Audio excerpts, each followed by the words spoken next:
When you stop chasing crumbs, you stop training them to starve you. And I need you to really let that sink in. Because for the longest time, you weren't just accepting the bare minimum. You were normalizing it. You were teaching this person, with every second chance, with every late night reply, with every "it's okay, I understand," that they could give you little and still keep all of you. You taught them that they didn't have to show up fully, they didn't have to be consistent, they didn't have to reassure you, they didn't have to choose you in the open, because you would choose them in the dark, no matter what. And when someone learns that, when they learn that your love is unconditional but their effort can be optional, they stop stretching, they stop trying, they settle into the comfort of knowing you will always be there, hungry, waiting, grateful for crumbs, while they sit at a table full of what they never learned to bring to you. You were not desperate because you were weak, you were desperate because you loved with your whole heart. You saw the potential, the softness underneath their fear, the little glimpses of warmth that came through on those rare nights. They dropped their guard, and you clung to those moments like proof that they cared, proof that one day they would show up fully, proof that if you just loved them hard enough, you could pull that version of them to the surface permanently. So you stayed, you explained, you forgave, you rationalized. You told yourself that the delayed replies were because of stress, that the lack of effort was because of their past, that the emotional distance was because they were scared, not because they were choosing themselves at the expense of you. Every time your intuition whispered, "This hurts," you shushed it because you were more afraid of letting go than of being slowly starved. Then, almost quietly, your body began to turn on you. Your nervous system lived in fight or flight. You felt that anxiety in your chest every time you saw their name, not knowing if you would get closeness or coldness, reassurance or silence, affection or indifference. Your mind started spiraling around what you could do better, how you could be less intense, less emotional, less needy. You tried to shrink your needs down to something they could handle.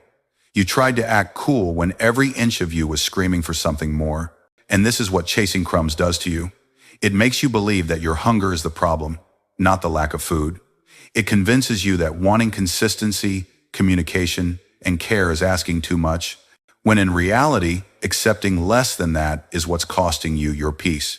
There comes a point, and maybe you are feeling it now, where exhaustion becomes stronger than attachment, where tiredness weighs more than hope, where every cell in your body is done being in survival mode over a person who can't decide whether to hold you or let you go. This is the moment the pattern starts to break. Not because they suddenly become better, but because you finally stop trying to make their crumbs feel like a meal. You start to answer slower. You stop double texting. You say no to last-minute plans when they only reach out on their terms. You stop rearranging your life to fit into the small spaces they offer. You let the silence sit instead of rushing in to fill it. And each small act of restraint is you walking away from the version of you that would rather be half-valued than fully alone. When you do that, you are not punishing them. You are retraining yourself. And whether you realize it or not, you are retraining them too. You are teaching your heart that love is not proven by how much pain you can swallow. And you are teaching them that access to you is no longer unconditional, that it can be reduced, restricted, or removed when they treat you like an option. They may not like this. They may push back. They may suddenly act confused. What's wrong? You've changed. Because what they are really saying is, where is the version of you who tolerated my crumbs and called it love? And you have to be strong enough to say, even if only in your mind, that version of me is gone and I am not going back to get them. The moment you stop chasing, the moment you stop explaining what should already be obvious, the moment you stop performing worthiness for a person who benefits from your doubt, you change the environment they were thriving in. They were comfortable in a dynamic where you overgave and they undershowed up, where you waited and they wandered, where you begged and they weighed their options. Now the imbalance is disrupted. Now their bare minimum doesn't earn maximum reward. Now their silence doesn't get instantly softened by your apologies. Now their distance is followed not by you running toward them, but by you staying where you are. And that is when they start to feel something they haven't felt around you before, the consequences of their own behavior. They start to notice that your world doesn't pause when they disappear, that your messages are no longer overflowing with reassurance, that your tone is calm and measured instead of desperate and pleading. They start to realize that they are no longer the emotional center of your life. They are simply one part of a bigger picture. And for someone who built their safety on the belief that you would always circle back, that shift is jarring. They may call it you becoming cold, but it is not coldness, it is clarity. They may call it you being distant, but it is not distance, it is self-respect. They may call it you being different, and they're right, you are different. You finally understand that someone who truly wants you will not make you beg for water when they know you are thirsty. You stop chasing crumbs when you finally understand that your heart was never meant to live off scraps, that you were not born to twist yourself into smaller shapes to fit inside someone else's fear, that the love you carry is not ordinary. And handing it to someone who only reaches out with one hand is the surest way to drain yourself dry. The moment you decide you would rather sit with your own company than sit next to someone who makes you feel alone, you stop training the world to starve you, and you start teaching it how you deserve to be fed, and that, no matter how much it hurts in the transition, is the beginning of the life and the love you were always meant to have. Your detachment breaks the illusion that you'll always be there, and that shift is so much bigger than you realize in the beginning, because for the longest time they have lived with one quiet assumption in the back of their mind, that no matter how far they pull away, no matter how long they take to reply, no matter how inconsistent they are with their effort, you will still be there, waiting, ready to receive them the second they decide to wander back in. They have watched you stay after cold replies, after canceled plans, after late-night bare minimum check-ins. They have watched you forgive with tears in your eyes and still say, "It's okay. I understand," even when it wasn't okay and you didn't understand at all. And that trained them to see you as permanent, as guaranteed, as someone whose love survives anything, including their lack of care. So when you finally start to detach, when your energy pulls back, when your world is no longer orbiting their attention, their entire internal map starts to glitch, because the person they thought would always be on standby has quietly stepped out of that role. Detachment doesn't start with you being cold. It starts with you being honest with yourself. There is a day where you look at the pattern and say, "I can't keep doing this to me, not to them, to you." You feel the exhaustion in your bones, the anxiety in your chest, the constant self-doubt in your thoughts. You notice how much of your time is spent decoding mixed signals, waiting for replies, analyzing tone, wondering if you're too much or not enough. You notice that you've built your days around when they might show up, and something in you finally calls it out, that this is not love, this is survival mode. You still care about them. That doesn't disappear overnight, but you are no longer willing to make yourself small just to stay close to them. And that's where detachment begins. In those small, quiet decisions that no one else sees, you stop double texting when they go silent. You put the phone down instead of rewriting the same message 3 times. You stop being the one who always says, "Can we talk?" And slowly, the emotional cord that once wrapped around your entire body begins to loosen. On the outside, your detachment looks simple. You answer slower. Your replies are shorter, but not in a passive-aggressive way. They're just grounded. You are no longer scrambling to keep them entertained or reassured. You stop oversharing every detail of your day with someone who never really made you feel heard. You stop rearranging your life last minute. Every time they finally toss you a bit of attention, you say, "I can't tonight," and actually mean it. You start saying yes to plans that have nothing to do with them. You go out, you work on yourself, you sleep, you eat, you laugh with people who show up, you pour into things that give back. You are still kind. You still have a heart, but that heart is no longer handed to them on a silver platter every time they remember you exist. And that subtle shift is what shatters their illusion, because they were never just addicted to you. They were addicted to the way you made them feel important without having to earn it. They may not admit it, but they notice the moment you stop being instantly available. They notice when your good morning texts go missing, when your "how was your day" doesn't arrive. When you don't watch their stories or like every post, they feel the difference when you don't rush to calm them down. When you don't jump in as their emotional support the second they hint at a bad day. They might tell themselves you're acting strange, that you've changed, but underneath that annoyance is a very real discomfort, because they are used to you being the one constant in a life full of inconsistencies. They counted on you, not in the healthy way, but in that unspoken, "no matter what I do, this person will still love me" kind of way. And your detachment interrupts that belief. Now they are confronted with a version of you that has a spine, that has boundaries, that has a life outside of them. And that reality scares them in a way your tears never did. When you were chasing, they didn't have to think deeply about you. They could take you for granted. They could show up when they were bored, lonely, or bruised, and disappear when they felt full, knowing you would be there the next time emptiness hit. They could treat your love like a storage unit, drop their emotions off, leave, and come back expecting everything to still be sitting there untouched. But detachment shuts that storage down. Now when they circle back, they don't find the same version of you waiting in the same emotional place. They find someone who responds but doesn't overinvest. Someone who listens but doesn't take responsibility for fixing them. Someone who can say, "That doesn't work for me," and stick by it. They realize that gaining your time and energy is no longer automatic. It is something that would require consistency and presence, and that realization cracks their comfort wide open. This is where the obsession seed starts to plant itself, not because you played games, but because you stop playing yourself. As you detach, you start to glow differently. You think clearer. You move with more intention. You make choices that honor your future. You begin to look less like a backup plan and more like someone with options, someone with standards, someone whose life is actually moving forward. And from a distance, they see this. They see you laughing without checking your phone every 5 minutes. They see you posting from places you used to talk about going one day. They see you surrounded by people who value you, or they just sense it in how your energy feels less desperate, less chasing, more anchored, and it unsettles them because the illusion that you needed them to feel worthy is broken, and now they are left asking a question they never thought they'd have to ask. Do I need them? They start replaying how easy it used to be, how one text could pull you back emotionally, how a little attention could erase weeks of distance, and they test it again. They send the "hey," the "I miss you," the "I've been thinking." And when your reply is calm instead of overflowing, when you don't rush to reopen everything that almost destroyed you, they feel the gap between who you were and who you are becoming.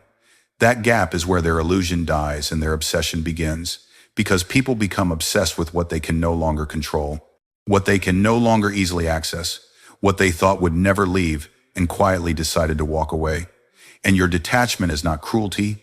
It is simply the evidence that you finally realized you deserve a love that doesn't require you to starve for it. So when you pull back with intention, when you stop begging, when you stop fighting to prove your worth to someone who only ever offered you crumbs, you are not just taking your power back, you are tearing down the fantasy they lived in, the fantasy where you were forever waiting in the background. Your detachment doesn't just protect your heart, it forces them to see, often for the first time, what life actually feels like without your constant, unconditional presence. And whether they ever say it out loud or not, that is the moment they realize the person they treated as an option has quietly become the one they can't stop thinking about. Your growth becomes the thing they can't look away from.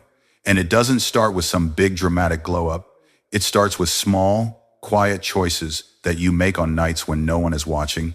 Nights when your heart still aches and your hands still itch to text them, but you don't. You sit with the discomfort instead. You cry, you journal, you talk to a friend, you go for a walk, you lie in bed staring at the ceiling saying to yourself, "I deserve better than crumbs." And even though part of you doesn't fully believe it yet, you keep saying it. You keep acting like it's true until it starts to feel less like a lie and more like a possibility. That's growth. Not the shiny version you post online, but the raw, messy, trembling kind that happens inside your nervous system when you choose not to self-betray in the same way you always have. At first, your growth looks like distance, not because you are playing games, but because you are finally creating space between their choices and your worth. When they text, you don't jump like you used to. You wait, you breathe, you ask yourself, "What do I need?" before you ask, "What do they want?" You stop rewarding inconsistency with instant access. You stop sending long paragraphs to people who respond with 3 words. You stop explaining the same wound to someone who keeps cutting you in the exact same place. You let your silence speak where your words were ignored, and that subtle shift begins to change the atmosphere, not just inside you, but around you. Your energy softens toward yourself and sharpens toward what you will and will not accept. And even if they pretend not to notice at first, they do. Because you used to orbit their moods, and now you are building your own gravity. Your growth also shows up in how you start treating your life. You take the time and emotional energy you used to pour into decoding mixed signals, and you invest it in yourself instead. You sign up for things you kept putting off. You go back to hobbies you abandoned while you were glued to your phone. You hit the gym. You start therapy. You read books that open your eyes to patterns you never had words for before. You realize that the chaos you felt with them was not love. It was your unhealed wounds dancing with theirs. You begin to see that you are not asking for too much. You've just been asking it from someone with too little to give. And that realization doesn't make the love disappear, but it makes it less blinding. Suddenly there is room in your mind for thoughts that are not centered around whether they will text, whether they are mad, whether you did something wrong. There is room for you. And as you step into that space, you start to glow differently. Not because your circumstances changed overnight, but because you are no longer abandoning yourself. From their side, this looks confusing. They were used to a version of you that dimmed your own light just to highlight theirs. A version that canceled plans, skipped sleep, ignored your own needs just to be available when they finally reached out. Now they see you saying no to last-minute invitations. They see you going out without them. They see you posting pictures where your smile looks a little more real, a little less forced. They hear that you are busy, that you have things going on. They sense that your life has movement that does not depend on whether they show up or not, and that unsettles them, because they secretly love the version of you who put everything on hold for them, even if they never admitted it. Your growth removes them from the center and puts you there. And for someone who fed off the comfort of being your emotional sun, your new orbit feels like a loss. Even if you haven't said a single harsh word, they start to look more closely. They notice the confidence in your tone when you say, "That doesn't work for me." The way you no longer try to soften every boundary with a joke or an apology. The way you calmly say, "I need consistency," and then actually act like you mean it. They notice that you're no longer asking the same questions. Do you still care? Did I do something wrong? Instead, you ask yourself, is this good for me? Does this feel safe? And you let the answers guide your behavior. They may call you different, colder, distant, but what they are really feeling is the loss of access to the version of you who sacrificed yourself just to keep them comfortable. And the more they see you choosing yourself, the more they begin to sense what they had when you were still all in. Your growth becomes even louder in the contrast between their stagnation and your forward motion. They can feel that they are still stuck in the same loops, still running from their feelings, still hiding behind the same excuses, while you are slowly outgrowing the places where they left you. The conversations you now have are deeper, not with them, but with people who meet you where you are. Your standards are higher, not in a bitter way, but in a grounded, "I know what I bring" kind of way. You show up for yourself in ways you used to beg them to show up for you. You rest when you're tired. You speak up when something hurts. You don't stay in rooms where your soul is forced to shrink, and over time that shapes you into someone stronger, softer, more whole. Someone they almost don't recognize anymore, except in flashes that remind them of the love they once took for granted. And here is where they start to struggle quietly, because people don't become obsessed with you when you're begging. They become obsessed when you become a mirror for everything they ran from in themselves. You become evidence that healing is possible, that growth is real, that someone can feel broken and still rebuild, and that realization makes their own avoidance harder to live inside. They think about you at random times, not just because they miss your attention, but because they miss the version of themselves they could have grown into beside you if they hadn't been so afraid. They see your progress, your peace, your new boundaries, and they feel the weight of what they did when you were still willing to give them all of that for free. Your growth becomes the unanswered question in their life, the one that whispers, "What if I had met them where they were, instead of dragging them down to where I felt safe?" The most powerful part of all of this is that your growth was never really about them. It started because of the pain with them, but it continues because of the love you decided to finally give back to yourself. It just so happens that when you rise, when you heal, when you level up, the person who once watched you break yourself to fit their fear now has to watch you become everything they always knew you could be, without them as the center of your story. And whether they admit it or not, that is something they cannot easily look away from, no matter how hard they try to act like they are not watching. Their obsession isn't magic, it's consequence. And once you see that, everything about this dynamic starts to make more sense. Because for so long you've secretly believed that if they ever woke up and became fixated on you, it would be some kind of romantic twist of fate.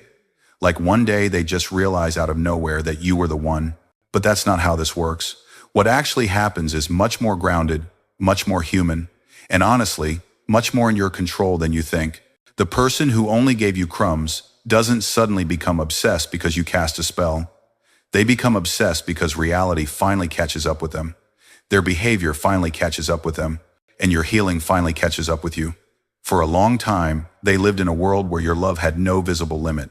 You taught them, unintentionally, that they could disappear and you would still answer, that they could do the bare minimum and you would still overgive, that they could give you mixed signals and you would still cling to the good moments, like proof that they cared.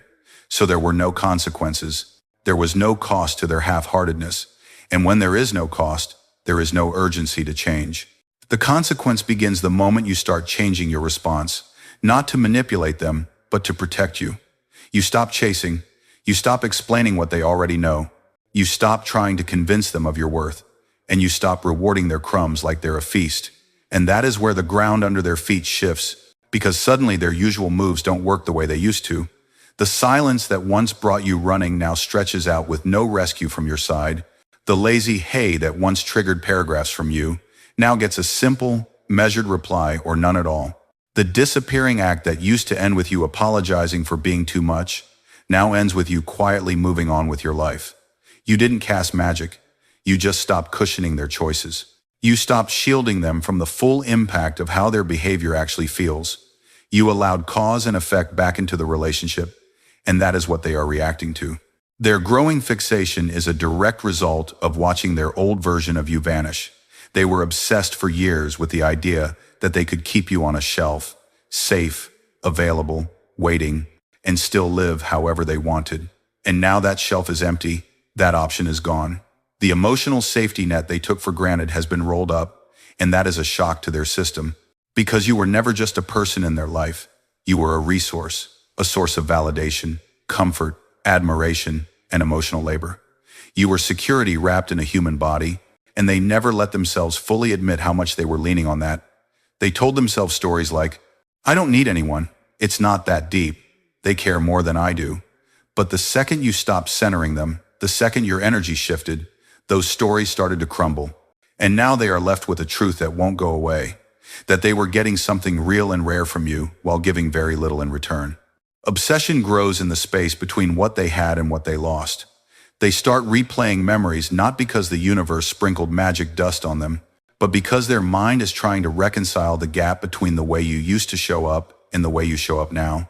They remember you sending good luck texts before big days. They remember you checking in when they had a stressful week.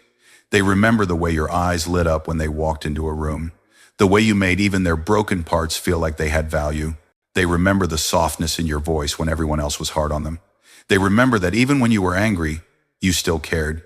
And now, in the present, they feel a cool distance where there used to be warmth, a boundary where there used to be a door, a calm where there used to be begging, and their brain does what every human brain does. It fixates. It tries to solve the puzzle of, how did I go from being adored to being held at arm's length? Not because you're playing hard to get, but because you're finally hard to exploit. The consequence for them is living with the awareness that they mistreated something good. And that awareness doesn't just sting their ego, it unsettles their identity. They built a version of themselves in their own head, maybe as the one who doesn't get attached, or the one who always gets chased, or the one who can't be hurt because they keep one foot out the door. And your growth calls that identity into question, because now they are the one checking your social media. They are the one wondering if you've moved on. They are the one overthinking the timing of your replies. They are the one noticing how you look lighter without them at the center of your life.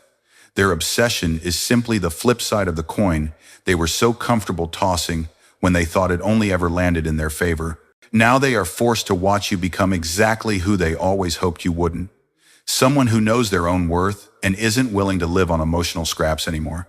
And here's the part you can't skip. Their obsession is not a cue for you to go running back into the old role. It's not a sign that you should drop your boundaries because now they finally get it. It is evidence that your choices have consequences too.